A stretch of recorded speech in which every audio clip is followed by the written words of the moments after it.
Cette très élégante Volvo C70 a été lancée en 2006, mais depuis le constructeur suédois a remis au goût du jour la plupart de ses modèles, dont la C70. Créé par le célèbre designer italien Pininfarina, ce coupé cabriolet se distingue très facilement. La face avant est expressive, notamment grâce à sa calandre spécifique et à ses imposants blocs optiques. Depuis sa commercialisation, la C70 opte pour un toit en dur, ce qui permet d'avoir deux voitures en une.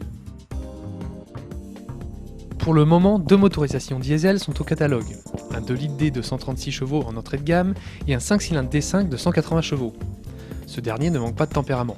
Disponible en bas comme en haut régime, ce bloc autorise des dépassements sportifs ou pour les plus calmes, une conduite douce et coulée en bord de plage. En contrepartie de ces performances, la sonorité du D5 peut rapidement devenir agaçante, surtout en mode cabriolet. Au volant, l'agrément de conduite est bon. Quant à la boîte de vitesse électronique, elle se montre douce mais malheureusement son manque de réactivité peut parfois être embêtant. A noter qu'il est possible de basculer le levier en mode séquentiel et ainsi de monter ou descendre les vitesses soi-même. Bonne nouvelle, la Volvo est accueillante de par sa présentation particulièrement soignée et par l'habitabilité qu'elle propose. Chose qui se révèle très rare sur le segment des coupés cabriolets. Les passagers arrière sont bien calés et profitent d'un espace très correct.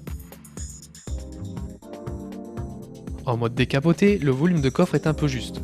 Petit plus, il existe un petit bouton situé dans le coffre permettant de relever électriquement le système afin d'y faciliter son accès.